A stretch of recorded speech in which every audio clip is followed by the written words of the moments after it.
سب سے بڑا چیلنج یہ ہے کہ جو بدعنوان عناصر ہیں وہ بہت متحرک ہو جاتے ہیں. جہاں بھی کیش فلوز کی موومنٹ ہوتی ہے تو fake SMSes, fake emails, fake apps جو ہیں، اور ان کو کاؤنٹر کرنے کا on an ongoing basis ہمارا ایک نظام ہے.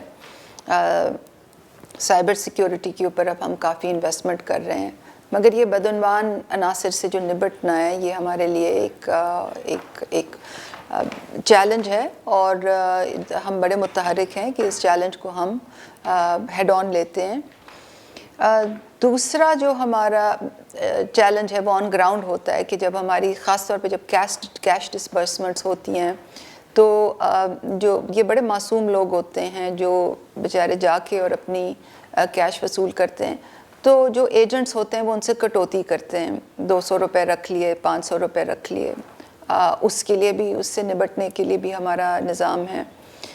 تیسری جو ہماری اور میں کہوں گی جو سب سے بڑا چیلنج ہے وہ ڈیجیٹل اور فائنینشیل لٹریسی کا ہے کہ کیونکہ ہمارا سارا نظام ڈیجیٹل ہے. اچھا ثانیہ، یہ پروگرام جو ہے اس پہ یقیناً تنقید بھی ہوئی ہے، اور تنقید میں سب سے بڑا یہی تنقید کا ایک پوائنٹ ہے کہ پہنچ نہیں رہے فنڈز لوگوں تک جنہوں نے اپلائی کیا ہے اس کے لیے. اس کے علاوہ جہاں کہیں پہنچے بھی ہیں وہاں بہت مس مینجمنٹ، اسٹیمپیڈ کے نیوز آئے ہیں. یہ ایک بہت بڑا پروگرام ہے، اور جیسے کہ میں نے پہلے کہا اس کی جو ڈفرینٹ ایلیمنٹس ہیں وہ کلیکٹیولی ملک کی آدھی سے زیادہ آبادی کو ٹچ کرتے ہیں. ہزاروں ڈسبرسمنٹ پوائنٹس ہیں، اور ان میں میں مانتی ہوں کہ کہیں مس مینجمنٹ بھی ضرور ہوتی ہے. کچھ لوگوں کو بایو میٹرک فیلیئرز کا بھی سامنا ہوتا ہے. کچھ لوگ جن کے لواحقین فوت ہو جاتے ہیں ان کو اپلیکیشنز پروسیس کرنے میں بھی دیر لگتی ہے. مگر یہ کہنا کہ پرائمریلی اس میں ایشوز ہیں یہ ریسپیکٹفلی صحیح نہیں ہوگا.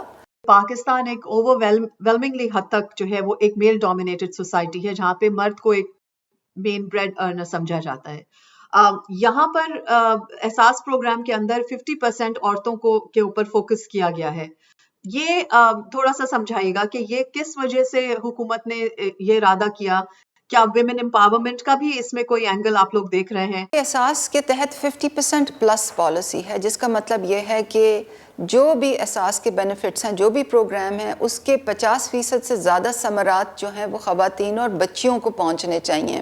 احساس کفالت جس کے ذریعے ماہانہ وظیفہ ملتا ہے 100% خواتین کے لیے، جو احساس آمدن ہے وہ 60% خواتین کے لیے ہے. اور یہ پہلی دفعہ پاکستان کی ہسٹری میں یہ ہو رہا ہے کہ دور دراز، دور افتادہ علاقوں میں، ایسے علاقوں میں جہاں لڑکیوں کو گنتی میں ہی شمار نہیں کیا جاتا. جب آپ لوگوں سے پوچھتے ہیں کہ آپ کے بچے کتنے ہیں تو وہ صرف لڑکے بتائیں گے، لڑکیوں کو بتائیں گے ہی نہیں، کیونکہ گنتی میں گنا ہی نہیں جاتا.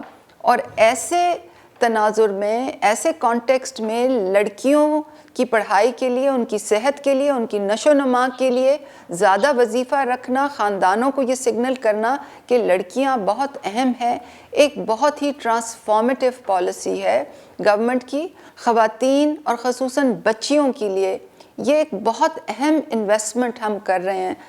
کیا ایک سٹائپنڈ مقرر کرنا یا اسکالرشپس دینا، کیا یہ ان دا لانگ ٹرم ایک حل ہمیں تلاش کر کے دے گا اس مسئلے کا؟